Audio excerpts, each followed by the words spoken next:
Pinakita ko lang po sa inyo para hindi nyo po ako hanapin sa Hong Kong.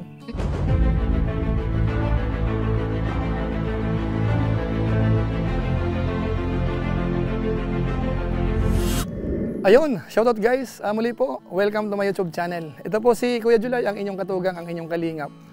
Na muling bumabati po sa inyo ng magandang araw, magandang gabi. Saang sulok man po tayo ng mundo naroon. At sa araw na ito, meron tayong panibagong vlog. Pag-uusapan po natin yung dahilan po, bakit hindi po tayo napasama po sa Hong Kong. Kasi po sa ngayon, hindi po ako pwedeng umalis dahil marami tayong inaasikaso mga bayan natin. So sa ngayon po, nasa probinsya tayo, nasa lugar tayo ng nanay ko. So ipapakita ko po sa inyo yung ilan sa mga inaasikaso natin na hindi ko po pwedeng iwanan. Para hindi po nagtatampo yung ilan, mabay natin. Pero bago po yun, konting paalala po, baka sakaling meron po ditong hindi nakasubscribe sa ating YouTube channel, wag natin kalimutan, July Paunil. Tapos pakipindot lang po yung notification bell button para lagi po tayong updated sa aking mga video upload. So maraming salamat po sa inyo. Tapos yung ating Facebook page po, pwede po nating suportahan, pwede pong i-like, pwede pong i-follow. Tapos Kuya Bal Santos Matubang po, Kalingap Rab, Ate Edna Vlogs, yung mga team Kalingap po, mga Kalingap partners, suportahan din po natin. So maraming salamat po sa inyong lahat. Ngayon tuloy na po tayo. Pag-usapan na po natin itong binabanggit po ni Kuya July na mga inaasikaso po natin dito sa lugar po namin na kung saan ay hindi muna ako po pwede pong maglalayo dahil may mga kailangan pong tapusin. Bagamat sa ngayon tumakas muna ako sa Naga. Nandun po yung isang estudyante natin. Dahil po may mga gusto akong makita rito, dapat asikasuhin na kung saan ako lang po ang nakakaalam. At lalo na po sa financial, siyempre po yung panggastos nasa akin. Kaya sa ngayon po pinasyalan natin. So sa pagkakataon pong ito, ipapakita ko po sa inyo, ano nga ba ang pagkakaabalahan ni Kuya July? Bakit hindi makaalis-alis sa kanila? Bagamat kahapon po galing na po ako sa munisipyo, so may mga pinapagawa po tayo doon, mga papeles, doon po sa mga gagawin nating project po dito sa loob ng compound po natin. At dito naman po sa lugar namin, ito po yung mga inaasikaso natin. Panoorin po natin. Ididire-diretso ko na lang po yung mga update po dito.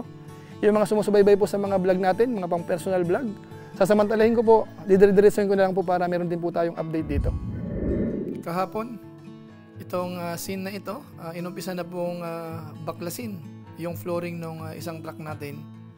Dahil nga nabutas na siya dahil nababasa. Kaya kailangang baklasin ito, tapos linisin ng linis na linis. So bali pinapakyaw po natin ito.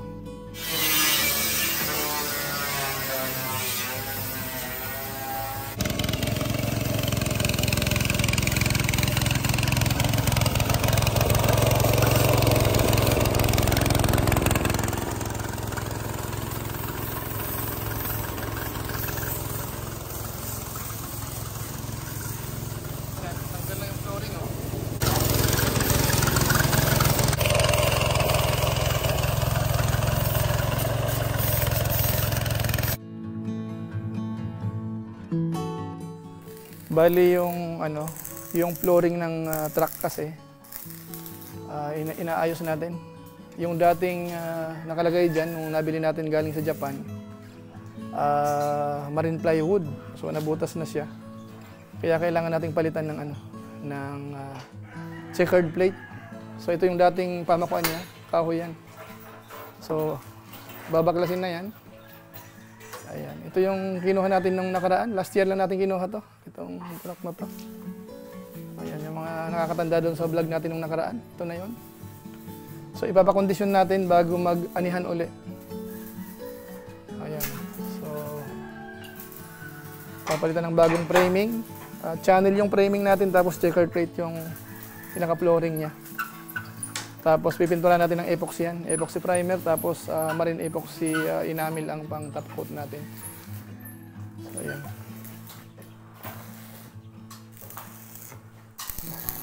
Yan na yung mga magiging framing niya. Dito yung iba. Tapos yan yung checkered plate. Tatlong checkered plate po yan. Yan kakabit natin. Mas matibay kasi ito. Mas matibay yan. So kaya hindi tayo po pwede pong malis. Makabayin natin kasi may patrabaho po tayo dito. Ito naman yung natin, yung gamit natin sa pag-rotavator, traktora natin. Saka yung trailer sa likod. Trailer, kinakargaan din po yan ng harvester, ng ilang equipment. So yan ang update dito. Tapos may konting palay tayo rito. Ito yung nakuha natin doon sa hinarvest kahapon. Yan ba ito? Siyam na sako yata ito. So sabi ko, ibilad na lang para pwedeng gawing bigas o kaya naman ibenta ng dry siya. Kasi napakamura ng ano ngayon, mura ng bigas.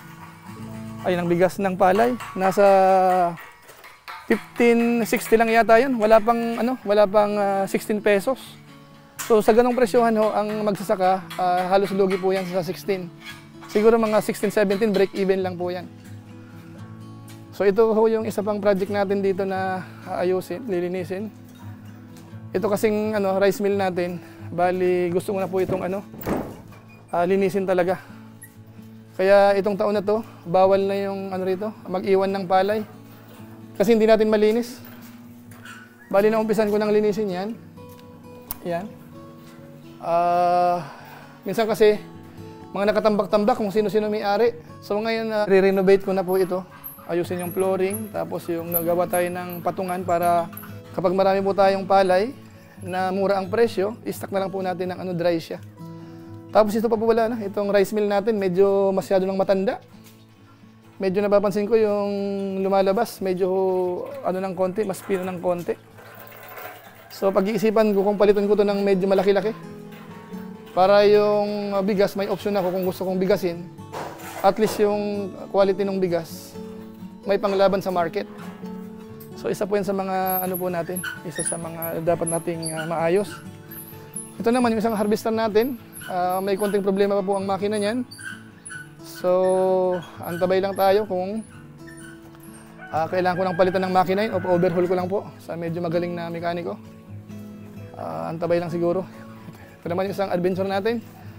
Yung sa kapatid ko. Inabot ng bahayan. Ay ngayon, wala pa po sa hindi pa na-recondition masyado yan. May mga kulang-kulang pa po dyan. Ayan. At siyempre po, pasadahan natin yung tanim natin pala. Isama ko na sa vlog ko nga pala. Mga tanim natin nga pala dito. Ayan, doon sa mga naghihintay ng update. Bihira po ako mag-update, Ito po taniman natin. Ayan, yung bagong tanim dito, hindi ho nabuhay lahat ng talong. So ang ginawa natin, nagtanim ulit tayo ng bago. Yung mga hindi nabuhay, tinaniman natin ng bago na naman po. Yan, mga bago yan. Ayan, mga bago. Pero yung mga nabuhay na po, ayan, itong in-harvest po natin sa ngayon. Every week nag-harvest po tayo. Ayan, dito po yan nanggagaling.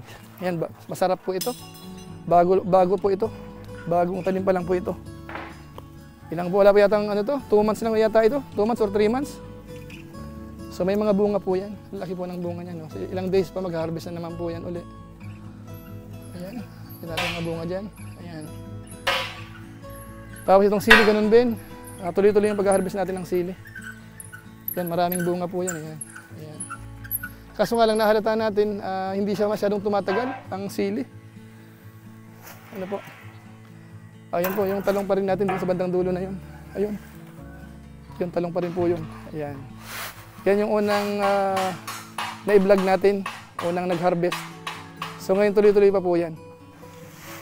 Ito naman, kalamansi natin sa gilid. Paikot po yan, yung kalamansi. Paikot. Hanggang doon yan sa banda roon. Tapos hanggang sa kabila na yan. May kalamansi pa sa gilid yan. Yan. Ito naman po yung yung mga tanim na gumagapang. Pipino, patola, mayroon dyan. May mga bagong tanim din tayo kasi hirap makabuhay po ng pananim dyan. So yung taga-alaga po natin sa ngayon, subukan natin kung mas maalaga, baka sakaling makabuhay.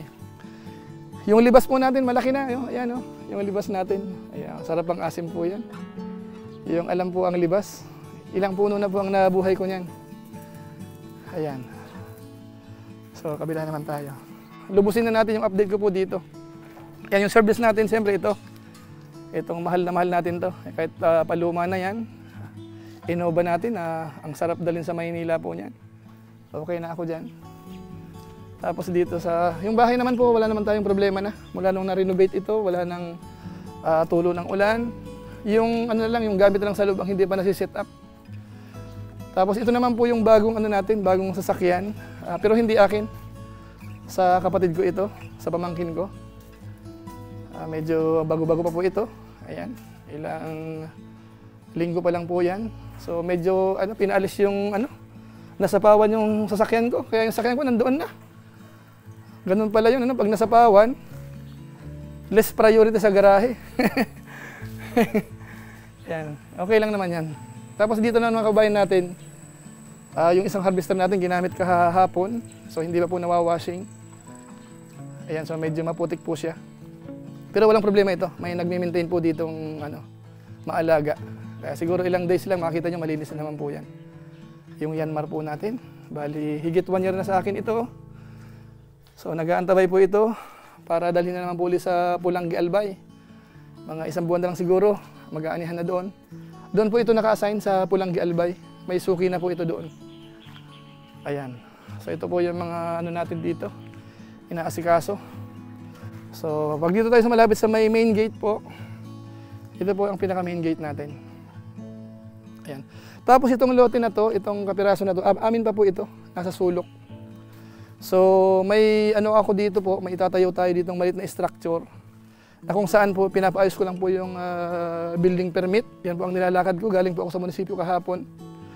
So magtatayo tayo ng maliit na structure po dito. Ito po ang bagong project po ni Kuya July dito. Siguro makikita niyo po yan sa mga darating na panahon.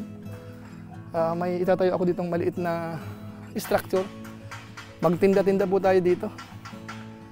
So siguro mga 6 meters siguro ang lapad ang kailangan ko. Minimum.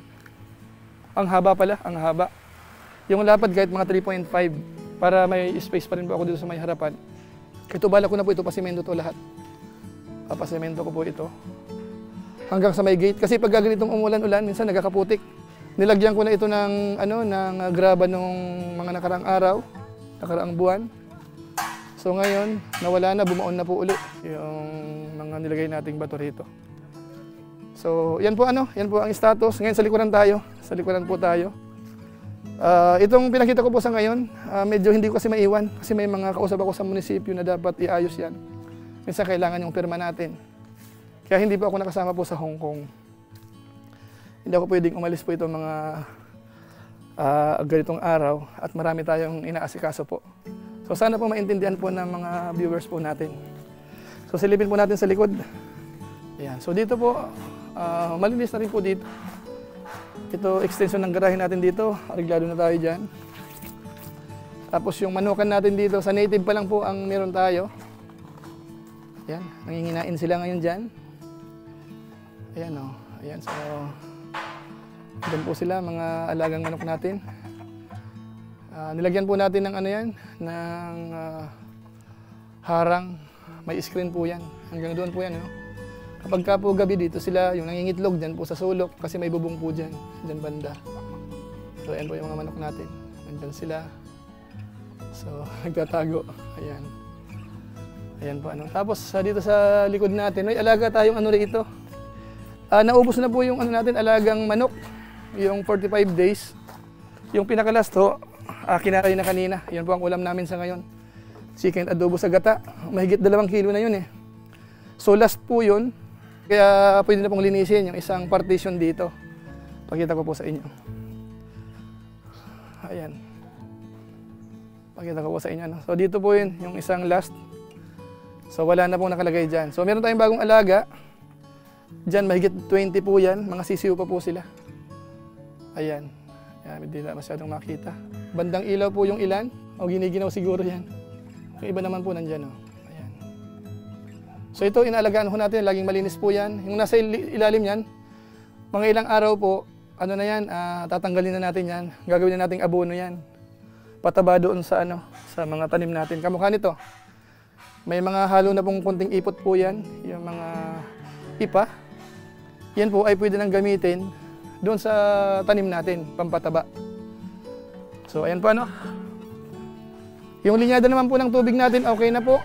Yung storage tank natin dito, areglado yan, malinis na. Nilinis na po yan. Tapos may mga bypass connection tayo sa tubig.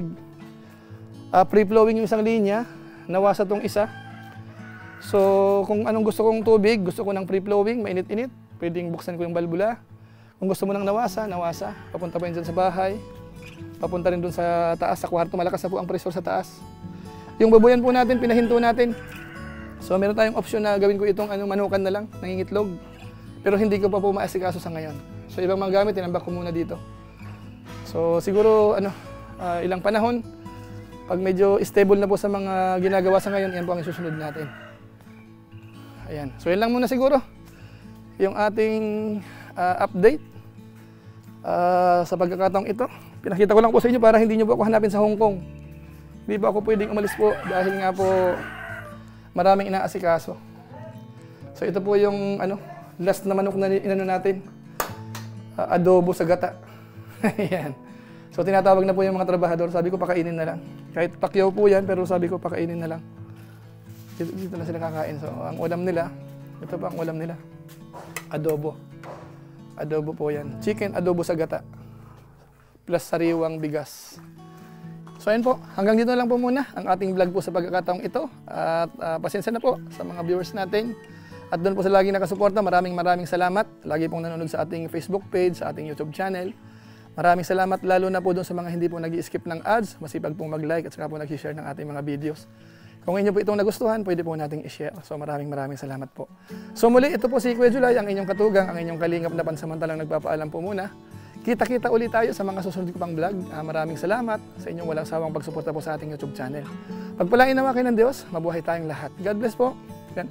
Bye-bye! Bye-bye!